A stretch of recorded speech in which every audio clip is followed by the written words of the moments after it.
ቤተ ክርስቲያን ቤተ ክርስቲያን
በስምህ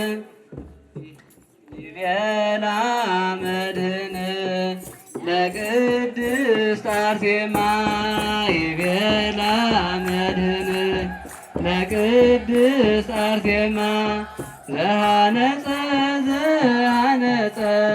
በስምኪ ዘሃነጸ ቤተ ክርስቲያን ዘሃነጸ በስምኪ ዘሃነጸ ቤተ ክርስቲያን ይቤላ መድኅን ለቅድስት አርሴማ ይቤላ መድኅን ለቅድስት አርሴማ ዘሃነጸ በስምኪ ዘሃነጸ ቤተ ክርስቲያን በስምኪ ዘሃነጸ ቤተ ክርስቲያን ይቤላ መድኅን ለቅድስት አርሴማ ይቤላ መድኅን ለቅድስት አርሴማ ዘሃነጸ በስምኪ ዘሃነጸ ቤተ ክርስቲያን ዘሃነጸ በስምኪ ዘሃነጸ ቤተ ክርስቲያን ተቀደሲ ወንስኢ ኃይለ ቤተ እግዚአብሔር ተቀደሲ ወንስኢ ኃይለ ቤተ እግዚአብሔር እስመ ናሁ ንጉሥኪ በታ እግዚአብሔር እስመ ናሁ ንጉሥኪ በታ እግዚአብሔር ወንስኢ ኃይለ ቤተ እግዚአብሔር ተቀደስ ኃይለ ቤተ እግዚአብሔር እስመ ናሁ ንጉሥኪ በታ እግዚአብሔር እስመ ናሁ ንጉሥኪ በታ እግዚአብሔር ስብሐት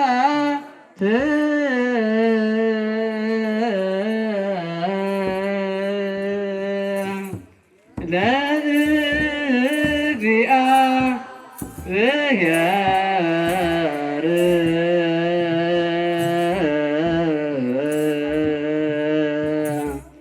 ኪያነ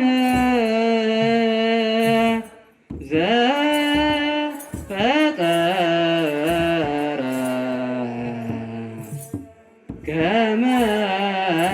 ናምልኮ ስብሐት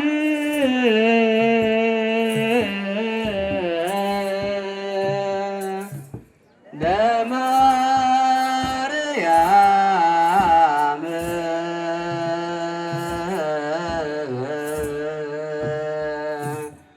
እመ አምላክ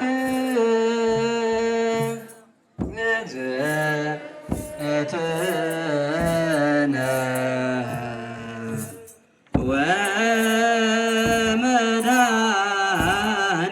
ወመድኃኒትነ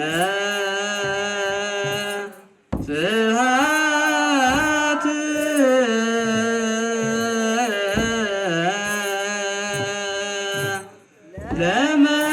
ለመስቀለ ክርስቶስ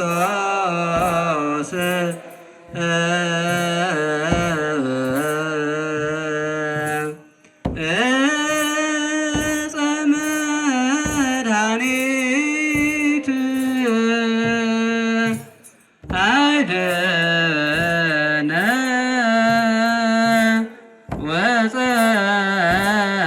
ወፀወንነ ኣብ መዝሙረ ዳዊት መዝሙር 125 ቁፅሪ 5 ለሎ ሃይለ ቃል ከምዚ ይብል እለ ይዘርኡ በአንብዕ ወበሃሴት ይኣርሩ። እዚ ሃይለ ቃል እዚ ዝተናገሮ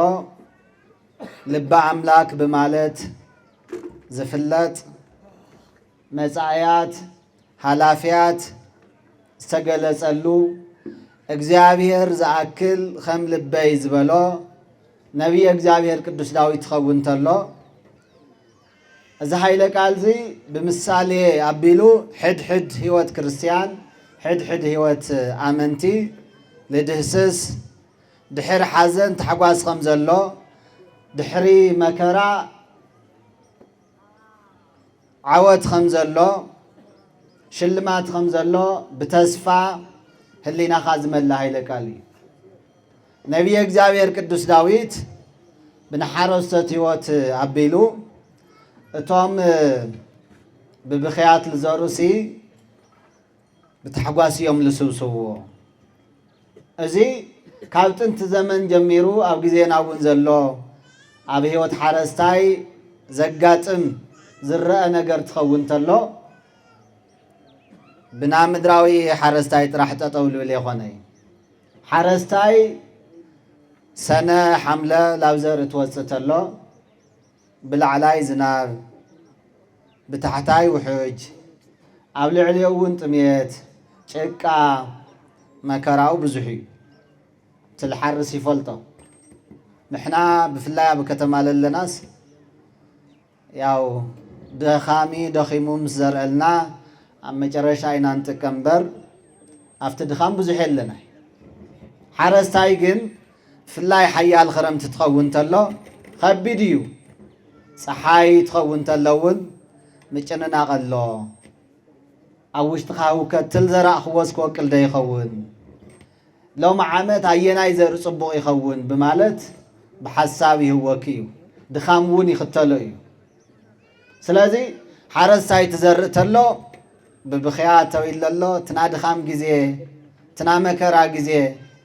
ትና ጥሜት ግዜ ዝባዕልኻ ለይብልኻስ ለለካ ኩሉ ኣውፂኻ ላብ ግራት ምዝራእ ቀሊል ነገር የኾነ ወብሓሴት ይኣርሩ ቀውዒ ትኸውን ተሎ ግን ትል ዘራእኻዮ ፀቢቑ ዓፂድኻ ላብ ዓውዲ ልተእትየሉ ግዜ ልተትረፍረፈ ዓውዲ ትኸውን ተሎ እዚኣ ከይውስኻ ነበርኹ እዚኣ ለዚኣ ከይዘርኣ ነበርኹ ብድኻም ምኽንያት ልተረፈ ተሃሊ እውን እዚኣስ ዓዩ ኢሎም ዘረእኽዋ ብማለት ብታሕጓስ እዮም ዝስብስብዎ እዚ ብናሓረስታይ ህይወት ልተመሰለ ናይ ሕድሕድ ክርስቲያን ህይወት ብፍላይ ወለድና ሰማዕታት ወለድና ቅዱሳን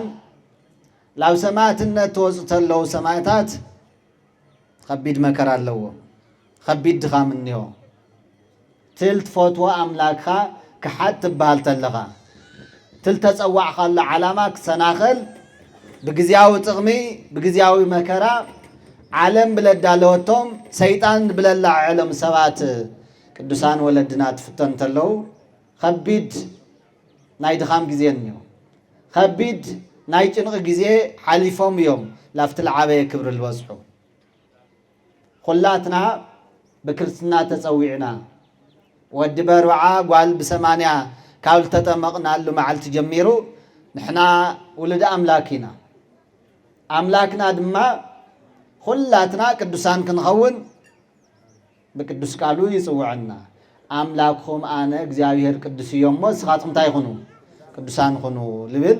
ናይ ቅድስና ፃውዒት ልኩሉ ተዓድል እኒሆ ነገር ግን ቅድስና ብዘይ ድኻመ ይርከብ ብዘይ ውፃውረደ ይርከብ ዝሕለፍ ሓሊፍኻ ዝስገር ሰጊርካ ልከኣል ክኢልካ ክትእገሶ ልትኽእል ነገር ተኣጊስካ እምበር ኣልጋ ብኣልጋ የኾነ ቅድስና ስለዚ ኣብዚ ዕለት እዚ ልኩላትና ምስብሳብና ምኽንያት ኮይናትና ለላ ወላዲትና ቅድስቲ ኣርሴማ ትንሪኢ ተለናስ ሃምቲ ኣብ ራእይ ዮሃንስ ምዕራፍ 2 ቁፅሪ 10 ዘሎ እስካዕ ሞት ዝተኣመንካ ኩን ዝብል እስካዕ ሞት ፈጣሪኣ ዝፈተየት እስካዕ ሞት ንፈጣሪኣ ዝተኣመነት እያ ቅድስቲ ኣርሴማ ምክንያቱም ሰብ ይፋቐር ሰብ ይፋቶ መግለፂ ፍቕሪ ተባሂሉ እውን ብዙሕ ውህብቶ ይዋሃብ እዩ ሰብ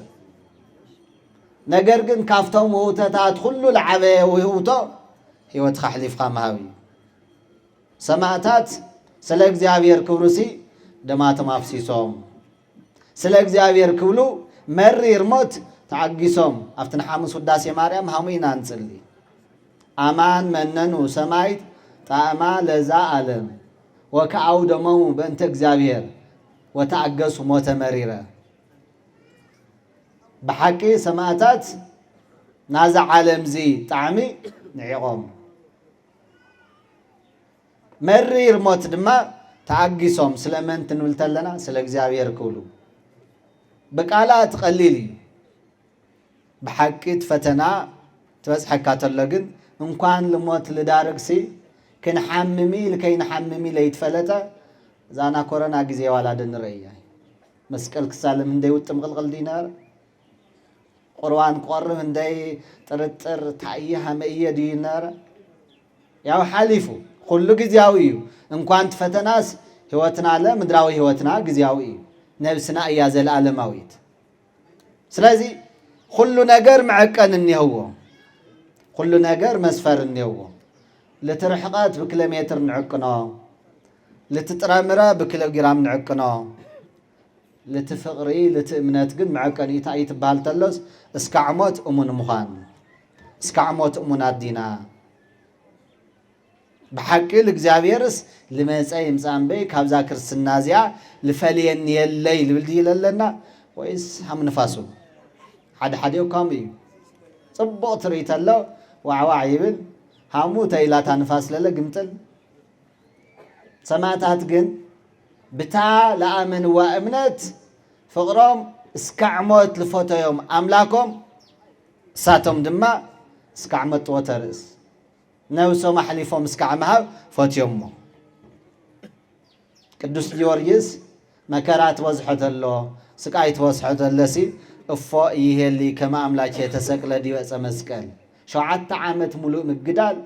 مسلاچوي مسكحي نيرو جن عمل تمسقل وعلو علو سلا لايل تقبلوا مكرا حميل يحسب لالس لنوسي نغرا نيرو قدوس داويت ون نوسو بمكرات فتنتلا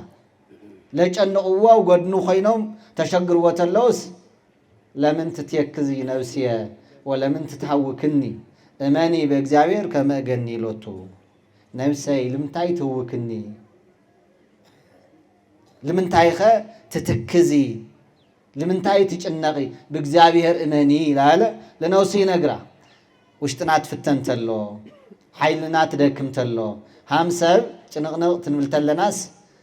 لنفسنا بإجابير إماني تقول له خلك يلخا لعمن جار والسناي من ما يسمعومي مالتك يا خوني سبها ماخا لا موتا سبها ماخا أكل لا جدلا أو جنبار خا لا موتا تريت الله رعدك إلى وادك عدار عسرت تشعته تستوسوات خون حد سوي أو تنار دمسي ربشا لواكو لا ولا سقعه لسأنا الجزية نيرو قليلة تساويرو إمكان كرعدس ياو نعلو سراح يسرح نيرو بكرسنا هيوت فتنات مصمتلو سبات هم سب لسب لسمعو أي سمعو مي مالتي غني سلا إجابير كولجن تاي غينو تعجي سوم مرير الخنموت أتي هم فقد أملاك نسوعوا كما زنوام تمتي إلو لا قدوسان تموتلو ليك نبيات موسى تعرفتلو أبراهام ولادينا تعرفتلوس سقاي لباله يغاطومم تيون مقابر كعكن تيون كاب جنت لمص هيوت افنጫው መልአከ ሞት አሽቲትሉስ በአነ ውስካው ስጋ ተፈልያይል ሰማዕትነት ግን ኢድኻል በይና ተቆረጽ እግርኻል በይና ተቆረጽ አካልኻ ሁሉ ይሳቀይ ናትኻ ስቃይ ርእዮም እንታን ካልኦት ክፈርሑ ብዙሕ መከራ ነይሩ መሪር ሞት ለብለለለዚ ግን ተን 27 ሰማዕታት قدم ቅድስት አርሴማ ሰማዕትነት لتقبلا ناتاتن مكرا بمراي ቅድስት አርሴማ فرحا كيخونلناس ايزخن لالت تتبابع النيرا الساتن كيدخماس بدنب تصنعن حيل تبن نيرا سلازي ቅዱስ ዳዊት لاو سماعتነት لخدو ቅዱሳን نفصሞ ዲና نفتن دنخون مكرادو لعل عقن خويدنا حدا ነገር نخون لبل ጭንقي بخياتي الوللزي تنادي خام جزيه تنافتنا جزيه تنا مكرا جزيه اللي يزرع بان بيلو وبحسيتي عررجن تمكرا حليفهم لما عندنا خرا لنا قداسي بيتاي قدس ارسيما طرش دجتمعلتي لتولدت له مسكرم 29 سماعتنا تقبلت له تحساس دجتمعلت قنتاي ቅዳሴ ቤታ አልተኸበረሉ አብ ሀገረ አርማንያ ለመጀመሪያ ጊዜ ቤተክርስቲያና ተሰሪሑ ቅዳሴ ቤተክርስቲያን ብስማ ተሰሪሑስ ዓመታዊ ክብረ በዓል ተጀመረሉ ዕለት ሰዓታት 6 እዩ ወለዳ ናግዚአብሔር ሰባት እዮም ነይሮም መኻናት ውን ነይሮም ብብዙሕ መጽባዓ እዮም ረኺቦማ ገና ብህፃንነታ ሓፂዮማ ይብል ሕድሕድና ንዓልና ፀጋ ስለ ዘለና ብድንግልናዊ ህይወት ብምናኔ ብምንኩስና ክትነብር እምበር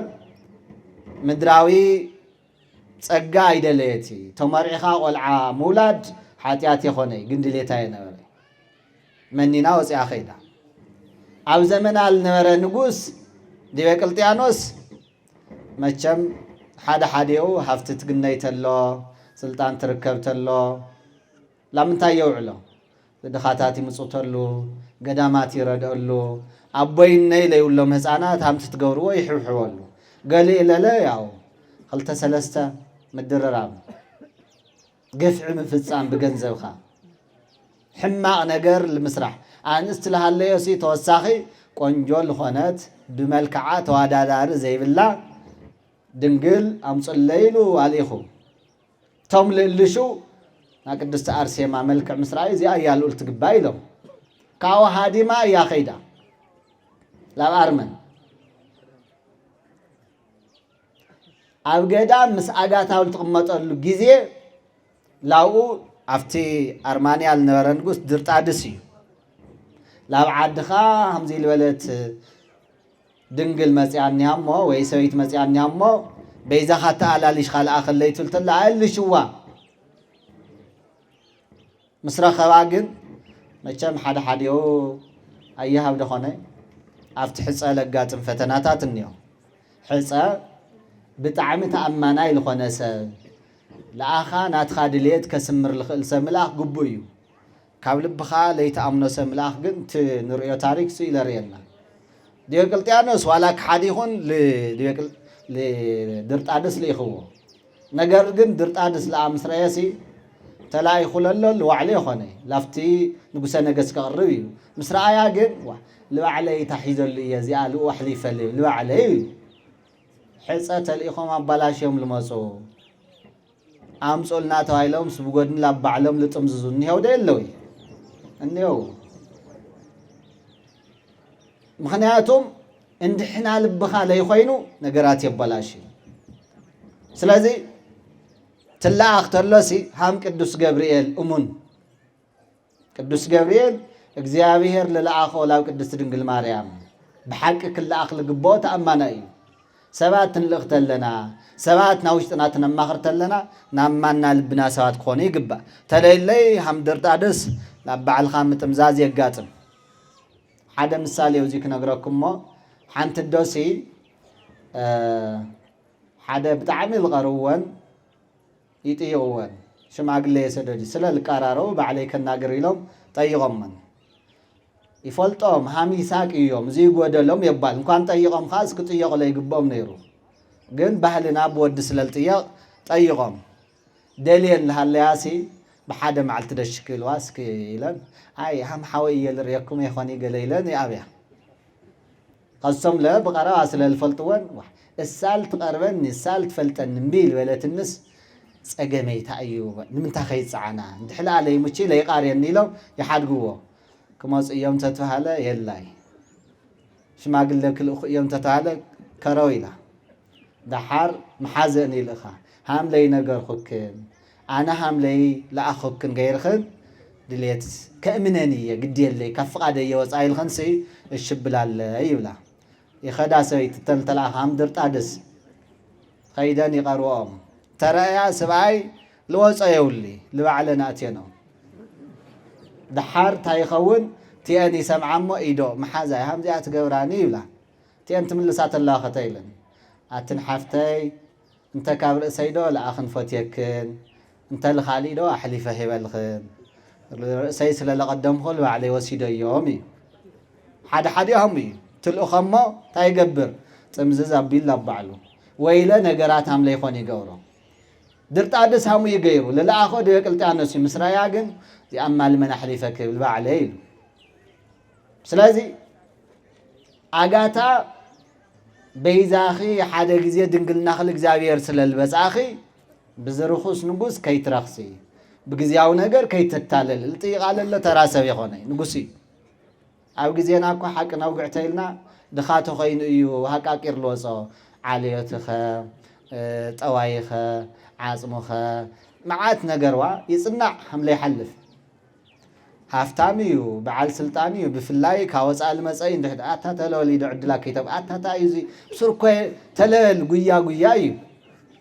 نقص تيوخ أبز جزيزي تامين توحالي نقص قالكم رعاي تايلسي صناعي بالو أي مسلمي وحدات هم قدست أرسيما لعلامين لقروانين لكرسنين لصنع كل هاي خلا ما بزحتي ناقل عفتك وساو نجر شون سلازي نقص لا تيغسي حدا جزي لإግዚአብሔር ድንግልናይ ብጻት ይበየ ኢላ አጋታውን ተአመምኔት ምዒዳ ሰዲዳታ قازي حيزم وسيدم له مسرعيا انديام اي خالي بفقر تدفافيسي حيز وايب هاي لمنفس قدوس تاعي هم تنور ودي لقال ياو يود يوقع تي لمد بحايلس سيبرتع لا اجن منفس او حايل سلالتاس كحزات ولتلو دفي او ديقات طيب حفرة تسمعوا مچم نحاد حدثه እንኳን ንጉስ ኮይን ኻሲ በዓል ስልጣን ኮይን ኻ ሃፍታም ኮይን ኻ ብትሰዋ ኣብ ተፈላለየ ደረጃ ክብሪ ልወሃበና ሰባት ኮይናስ ኣብ ግንባርሰ ሓደ ነገር ዋላ ሓቂ ንምታይ ከምዚ ኣይውልኒ ስለ ክብርና ንጭነቕ እንት ኮይና ኣብ ግንባርሰ ትንገረና ተሎስ ያስናቴ ጌጋ እያልኻ እርም እንድ ማለት ኣነነት ይስምዓና ኣግባብ ይኾነ ድሕጌጋ ኮይናስ ክንእርማ ኢልግባእ ኣብ ግንባርሰ ባዕልዩ ኣብ ግንባርሰ ዋም ክገብር ለይነበሮ تواريد وديو تسمعوا تنعن تولولنا يلا على حويسو بقى سيفو وني كلن تنعيس رايشو عتي سماعتاتي قدس ارسيماي بسيفي مسودن كن تاي خوين اب عينه الليناو بقى كتفو اللي خالتي تعي البال فقر عين البال نيف تعالى ماو نجر بحر قاتري ليتي حساب مو بزي اي مرو يربش እጽዋት ማያት ለለዎ አይምሮ ይረጋግዕ ላው ሒዘየክ ኸድ ብትዘመና ወክ ምግባር ንብሎ እስኪ ንእሽቶን አይምሮ ተደሰይላ ላው ገዳም ሒዛት ተወፅእ ገዳም ትልተለኹ ትገዳም መነኮሳት ልነብሩ ተለስ ላብ እጽዋት ለለዎ ላብ ማያት ለለዎ አይምሮኻ ለዘናግዕ ጽቡቕ ተኽሊ ለለዎ ላው ለለዎ ቦታ حزات تخيدا حفتو لاو مسخدق انتاي خوين يبلنا هامتي ناو كده نصر لا حسم على غيرو اغزابير درت ادسون لا انسسا تغيرو حسم خوين قراتيوا تايل قبر حاميل خونه الى حفتو تجنق منم مفتي ترخري لافتي تخد لافتي تسعر منم اما جرشا جن امنتي قفا سماعتات لفلطو تايلوما اي بقفعل تأثر او شنتبت النبر غورغور يسل تبحال صادق الله لو اوصيخي بيزا خاد حنا الليت تبليسي مخاله يلوم نغيرما ابي الليلا لافتل تأثر البوتا جمد اسيدا اوصيات طيب 15 عامت ملسي او شنتبت تأثيرو እግዚአብሔር يريو حدا غزي البعل خات تقيمها كتوصل لسلك بوتا 15 عامت ملو او شنتيوت منبر حمي خالو بتعمي مسكحكحي عوشت ايو عوشت شنتيوت يتاثر لل افتغزا يخونه حانت الدوغن تاثرت للريت سكايموت لالت تحاوي امغت مغونه يرايب لزمانات اوصنيو اوصياتو تاي خوين خيلو حمزي خوين حاوي مدحن خليدو يلا قازي سو كدحن تبهال تلو تعالم تدليه اندزي خفال زي قبر تغما تغمي السوق تايلوا بأملاكي بإيس كرسوس كأمن دو ناتهم لموت سماعتات أعصم تأكيو بيت كرسيان كسرح دو إلوا حام آيلك نقرو كنسرحين آيلاتو حام آل قبر تخينو كدحنو تازي اللي يقنا يخونيلو لافتل اللوة حيزغن خديلوا لافتل اللوة لافت براخة حيزات تغيدا بسم يس كرسوس تأمن دو نا قدسان كبر تردي كاس قدسان اخير خا بيت كريستيانم كتهنزو تولتلو وعدنا نكسادو كما هو زيبي همزشي لبلسي خسادو زنبل بيل لا انسا تغيروا سلالله دحار ያው ካብ እንስሳ ላብ ሰብ ተመሊሱ ተቀይሩ እግዚአብሔር ይመስገን ቅዱሳን ዘይገብሩ ጸጋ እግዚአብሔር ስለልበዝሐሎም ሓምዚ ተቀይሩ ምስ መጸ ና ቅድስት አርሴማ ናቶም ካልኦት ሰማዕታቱ ንዓጽምቲ አኪቡ ለመጀመሪያ ጊዜ ቤተ ክርስቲያን ሰሪሑ ታሕሳስ 6 መዓልተ ቅዳሴ ቤታ ተኸቢሩ ከዛ አውዚ ለለና ኩላትና ካብ ቅድስት አርሴማ እግዚአብሔር ብዝሃባ ቃል ኪዳን በረከት ክንቅበል ኢና መጺና ነገር ግን እትና መከራ ጊዜ ታይና ኢልና እለ ይዘርኡ በአን 15 ዓመት ሙሉ ኣብ ሽንት ቤት ምእሳር ሕድሕድ አካላትኻ ላተቆረጸ ሃይማኖትኻ ከይክሓድኻ ብትዕግስቲ ምሕላፍ ናብ ብኽያት ናብ መከራ ናድኻም ጊዜ እዩ ወብሓስየት ይኣርሩ ግን ሰማዕትነት ምስ ተቐበለት ኣምላክና እግዚአብሔር ስም ክልጸውዐ ቤተ ክርስቲያን ክልሃነጸ ክብሪ ልልግብኦ ክብሪ መሃዋጋ እኒህወ ኢሉ ለኣኽለ ኽበረሲ ኣብ መንግስቲ ኣምላክ ከኽብረ እየ ኢሉ ቃል ኪዳን ዝሃበላ ብስማ ቤተ ክርስቲያን ተሃኒጹ ለኻልኦት እውን በረከት ክኸውን ብታሕጓስ ነኽብሮ መዓልቲ ኢሎም ማንቲ ዝተሕጓስ ዘይተረኺቡ ለለ ግን ብምንታይ እዩ ብትዕግስቲ ብመከራ ስለዝሓለፈት እሳ ተለይ ትእገስ እሳ እቲ መከራ ተለይ ትጸሮ ንሕና ይንሰባሰብ ኢና የማ ዓውዚ ኢለሎ ኩሉ ውልድ አርሴማ እዩ ብመንፈስ ቅዱስ ጴጥሮስ ኩሎ ሃደግነ ወተሎናከ ኩሉ ሓዲግና ተኸቲልናካ ታይና ንረክብ ኢሉ ሚእተ ዶ የላይ እምበይ ሚእቲ ዶል ትዎ ክብሪ ሚእተ ኣቦ የለይ እምበይ ልዕሊ ሚእቲ ኣቦ ልህዎ ፍቕሪ ሚእቲ ማለት ፍጹም ቁፅሪ እዩ 7 10 ሚእቲ 1000 እዚኦም በቤተ ክርስቲያን ፍጹማን ቁፅርታት እዮም ፍጹም ለሐጉስ ጸጋ ክወኩም እየ ኢልዎም ለቅዱሳን ሐዋርያት ከዚ ሃም ሃገራ ወሊዳ خبيدات نبر مخالت نيرا نقص من مرعوكو تندلاقي خام مدرسي هم دليت خاوين خالت نورو الجزائي نيرا الصحاديقة بسماعة الناس للحلفت همتي أو تنويتي إساياس معراف حمساي شدشتي كاو قصري حمشتا جميرس كعسرت للو تايبل وزي أبي إمدايتيك وأم أوالد وهو مسمى زي العالم زي يهلف هم هاجرهم وليدهم زميدهم كنور لا تقبهم مولادي ترفنا إلهم بسماعتنا بمنانية لنورو دناقلان لنور لحلف سماعتات كاولاد وليد خا عوداتي قوالاتي لا تسوعوا وسم بالعلي أو جزائي أو قصري استقبريه زي العالماوي سم كومي تسم جزياوي يخوني زي العالماوي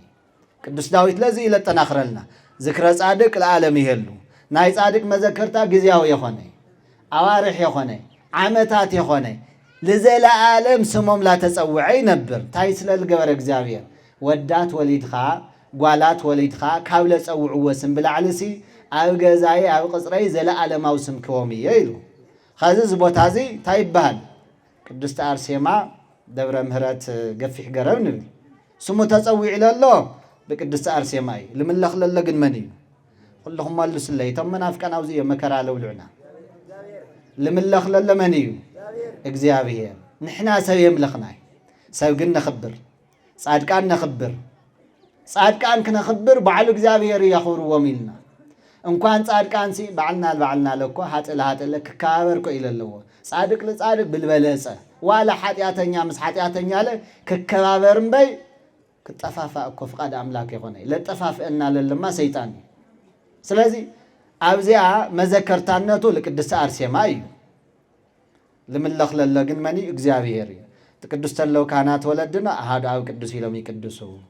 او لفتت نا ክርስቶስ ጋይደሚ እዩ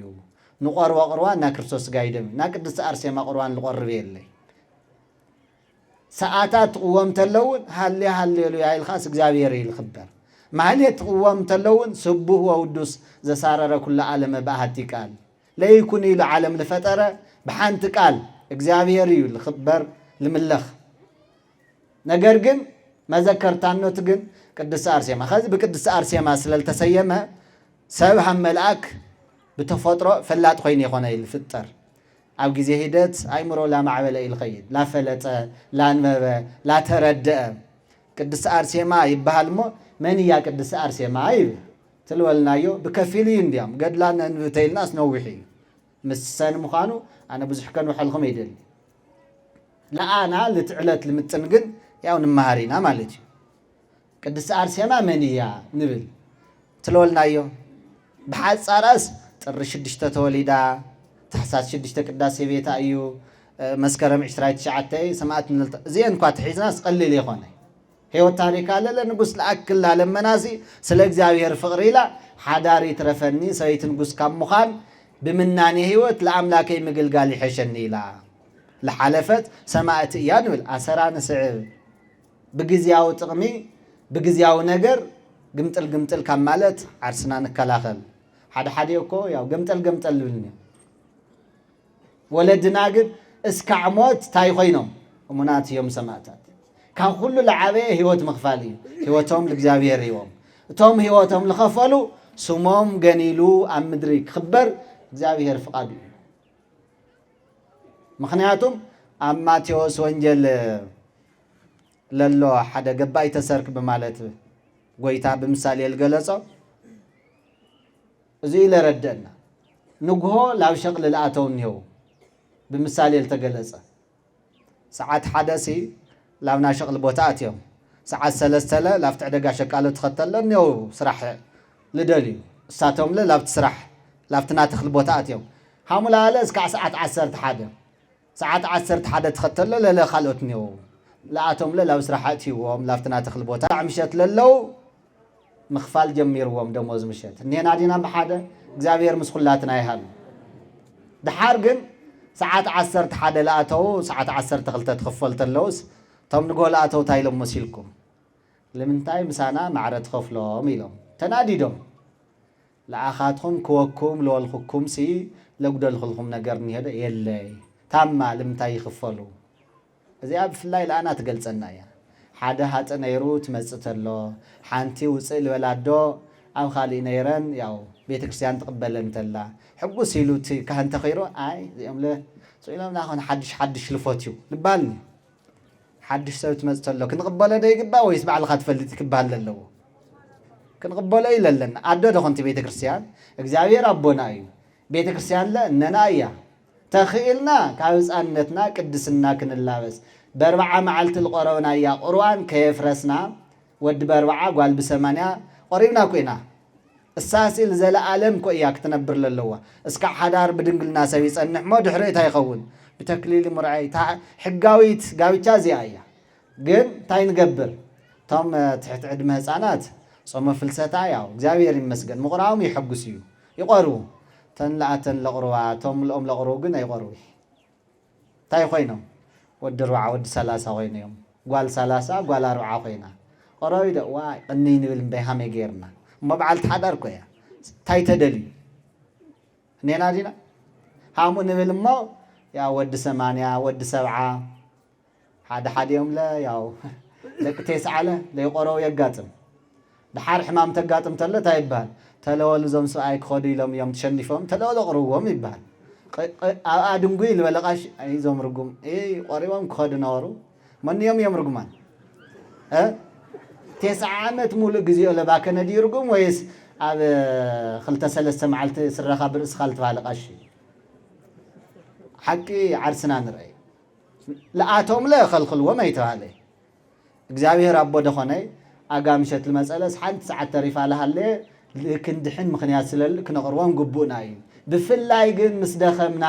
መኸድ ምስኣና ምሸንገልና ከይኾነሲ ኣብ ጉዝና ወርሓት ፈጣሪኻ ሓስብ ስለልብል ሃም ቅድስቲ አርሴማ እስካዕ ሞት እሙናት ኮይና እታ ብ40 መዓልቲ ብ80 መዓልቲ ተቐበልና እያ ቁርባን እስካዕ ፍጻሜ ክነጽንዓ ይልግበአልና ኸዚ እቶም ንጓኣትዮም ልበሃል ለለው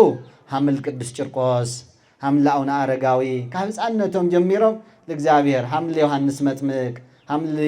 ነቢየ እግዚአብሔር ኤርምያስ ካብ ማህፀን ጀሚሩ መንፈስ እግዚአብሔር ልተዋሃዶም እቶም ህፃናት ደቅና እንተዓዘቦም ገሊኦም ሲ ኣብ ማህፀን ለሃለ ኢለ ቅዱሳት ኤሳዊ ያዕቆብ ኣብ ማህፀን እዮም ግን ይዳፎ ነይሮም ይልብል እስካዕ ስዋያ ኣትያ ናዝራ እዚ ግለጸለይ ኢላ ትጥይቕ ቅድስት ርብቃ ሓደ ቆልዓ ካብ ህፃንነት ጀሚሩ ብሩክ ሓደ ኢለለ ዋላ ላጠወየለ ንክሲት እኒዶ ያው ጥብነው ምን ኻስ ልባል ታዲ ልናኸስኮን ነው يوم ተምጻናት ለ ካብጻንነቶም ሲጠናወቶም ትሕኹፉ መንፈስ ዋላ ደቂላል ሐዋክ ነገረኛ ኸዚ ሃሙ ኾይኒ ይጸንሕሞ እቲ ብቅድስና ልመላለስ ንጓአት ይውልለና ሰዓት 3 ደቂ 10 ዓመት ደቂ 13 ዓመት ንወሎም ሰዓት 6 ደቂ 4 ደቂ 30 ንወሎም ሃሙላለ ሰዓት 9 ደግማ ደቂ 60 ደቂ 50 ሰዓት 11 ግን ትልወልናየ እዩ 70 ዓመት ተቐሚጥ ኻስ ኸዝለየ ተቆረበ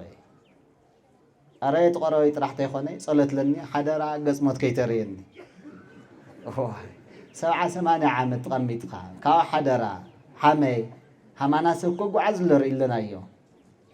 عدما بالوسخة أسركوا لا أنا مستخيل مثلا نحكي جن كاو جزينا ساينا لاموت لا تقاربنا إنا نخد من البام يستوعب حدا ولاد تايلوم بزياك التقالل موتسي ممزعو ያው ሽግር ያው ሊታማ ግበር ተፈጥሮ ይወሉ ነጊርና ተትመስግን ጽቡቅ ነይሩ ኢሎም ኻዚ ሁላትና ንስምዐያ ክነግረና እዩ ድሓር ሞትለ ይግለጽሞ ሽግር የለይ ሃምልር ደካ ገይነ ክነግረካ እየ ተነግረካ ተለኹ ምስተውዓል ግን ናትኻ ግደ እዩ ኢልዎም ኻዚ ሶም ዕድመ ጽቡቅ ይነብሩ ወዲ 60 ዓመት ይወጽሑ ሞት ግን መጽለኽ ከይበልካ ይትምጸኒ ኢናዮም ድሌት دحر ود الساعة تخون ما كما صام دليو من قارو علسل للوام اسكي من تان كفلتيلو ودم وسيد الله ودي تيلو تحازينو حرتو السنة جزية ترسعو لا قروتهم هم حزم نار وسيد الله عركي يلم لا الأمر رسع الله قروتهم حنت سويت لي وسد هامو صوم تحازينو هامو يرسعه لزو خلا مخنياس تا بعلت جزء دتخون اسكي يستوعلي له بعلت جزءهم يوسدلهم ياو حزينهم بخيام دحر جزية يرجع عمه خالد سويت كأتيو هندف جمر بحرام ما أخذ موتي مز قازوزي لو 8 عام تسقي منه زو خلا كري كم مهاريو بتلقبر نجرس لأي صباحي لو كاستوعليت ناموت من قار كمرعيو شرب قدلات بحاله موت يمز كوس دكا ايه يولم ماني خاسخا موت موعلي نورنا يتايلبل كي نجر خان كي تمصد يولكاي ما هم يغيرك نجرك بعل خال ولد خايه تمطلسي نمارا يخون خاي እንኳን ስኻሲ ትልወለድ خايله صوعيه يلولو خيلو ግን يستوعل خاي قروت خاوسيده يستوعل خاي حنت الدوسيده يستوعل خاي كاو كله بالعلي مساخا قال كدان لاتي بموت سكعل في الليل خا لمحل خلا بعلت جزا خاوسيده اوز غزي زيله يستوعل خاي زيما ناتخا مدنصاون بي لانتي لي من غار كاي خونه معلت خزين عاد ايلو حيزوم خيدو يلبال كاموت لترف اكال يلي قدست ولادينا قدست ارسما عريفه ነገር ግን عرفتاس لاناتا بركتي لما انت بتعمي العلاقه لخورتلو اوزي للسي عنتوتا إلنا كاو وداتي غوالاتي وليدخا لصوع وسم بالعلي او غزايا قصري سمكوم ييلو غزابير اوزي لله كل ارسما يبل حدار غيرا ولا بزحات نبل 10 تقول عوالات ولد بسلسه ميتكفل زمن لنورسب لفلت نيدي كافتم قدسان وصا يلي سم ادراشا يلي ناص عادق مذكرتا ግን لزلالم نحنا لاخبرنا يان نينا اوزي لزلالم وانتايا بእግዚአብሔር لا تخبرت يا تنبر اما ايتل قصر سراسي مخبرتا غيرو لخبرا እግዚአብሔር እዩ ስለዚህ እሳ عريفات نبلتلنا خبيرات نبلتلنا سي اذا كبر زي لغنيتو بزح وصاورد سلا حلفتي نحنا كلاتنا اب حدارنا تقستي حتت امرحدنتنا تقستي حتت افتح حد نوقع وقعي تنقاقي حتت هم سبات حمد ليتو لصارفلو حمد ليتو قدسان لقال لمغنفت محبرا مديل لرينورو لماريامين سجدي ابيت سو سلا يسجدل تاي غدلا دنگل ماريام حدا باستري لماريام عين سجدينا وسيناينا كاو جن سولا لا مساتا يقبراو قم بحيل يسجد نينا بحدا لا يسجدي لوخا تعزوم ده هو بتعم كويل قرب قدسان صلوتهم يردكم همانا سواتيهم قنعوا نفوس معلتنيو نحنا نصلي لكم بتعم كويل قرب نا قدسان كبر الآن هونا القدسان قنتاي كي تخوروهم أنا سين راديو كي تسمعوهم تمرت له أبيت كريستيان جنزوهم كيتو بيت كريستيان همزي خوينا أيا ناتنا المسلو وشتهم قنتلو كل اللوهم أنا استوعب له ببجزيو الجبر نجر بعلخا مكبارخا لو الرد أجزاء هي ريخون سلازي هم سبات كنكابر قدسان عقمنا بزفقدس كنخورهم آخرنا يوم سيس أجاو لأنا ينبيلاتهم يخوني قدس أرسي مخزس تاي تجنيتي الناس إجزامير كأخيروا مخنياتهم تبمثالي لرأنا يا أقامشة متاي أفتك قدسان للو وبوت عمل قدس أرسي ما أي تجادلناي كاوس أن نجميرنا ناسمعت النت مرير موت أي خالنا ينحنا نجرجن هم أولاين خالص مشات المشاتو اسكي ذكراك ذكر اسكي سب تككل له كويس كعما أزي حمزي للنبري الخاقروت والتلخاسي أفتك قدس أرسي ما لقاته يتبوتا إجزاوير تايقبر يتونا أزي بسوسونيا تمثيل له تايام موداتا توم بس أنتم جميرهم لتقادلوا لورس وكبر تورست لنا حدا أي مسلم لما دي لماريام تفرد صوعة اللواكو سمعن فريساوي هات تتخون تتفلتاسي أي مقربين يريلو حاتياتني عندي قبل مسك زابين أي مسايكو سوس أركانا الله هتأنا لنسها حاتياتني تات لنسها كبك عيال مساقم بيس أركاني نالو الفريساويان كم مجاجس لأتم كصدق يخون في مسيح توم حاتياتهم آمينهم لمسقن قبل مسيح يلو خازي كهوس أنو تجميرو التجادلة تايورس والله سلي بزي عين أنتقله كهوس أنو تجميرو التجادلة تايورس من قصة سماعات مشات المشاتو قريبو قال تدانو ناقدوسان بركات ترديو تقال تدان هم تقم تجنزبه لماذا تايورس من قصة سماعات خازي تنصدق تلنا لمن تايلو لسونيا أفت صادق يا خوني بمثالي أفتي هاتي لمن تايسخ معرنا يتكلم لا خاسي كافت خفلك قال دلو الخانه التوعى الخوه لو دل الخانه يلي تاما لمن تايتكلم هم نيده يلي عاوزي حدا حاتياتنيا نيرو التملس بصبو غيرنا تخيرنا اي قرش سلالها بديو تاي ذا سملو على تساققنا حق من نغار حميدي كور لا توال حسر دما نبال سمت اللي علتلس بمنان تولو نفلت غازي كور اقاليتي بعلم كيم لوادادس እግዚአብሔር ይመስገን ተዋعو ካብ ልብ ትኾን በመውዳስ ማውሳኒ አይ ግባይ ዲ ይግባይ እስከ ሓደ ግዜ ይግባይ ኢልኩም ተረዳኩም ዕልል ኢልኩም እግዚአብሔር ክብርሃው ምክንያቱም ንሕናሲ አዲና ሓውና አቦና ተኽብረና ተለ ደስ ይብለና ንሕና ለልተም ለኽብሮም ክብረት ንብተለና ሰብ ደስ ይብሎ ናትና ምክባር ንርአ አቦና እግዚአብሔር ካብ ኩሉ ብላዕሊ ደቃት ሳነ ይተለው አዶ ታይትኸውን ደስ ይብላ አዶ ደስ ይብላ ካማንም ብላዕሊ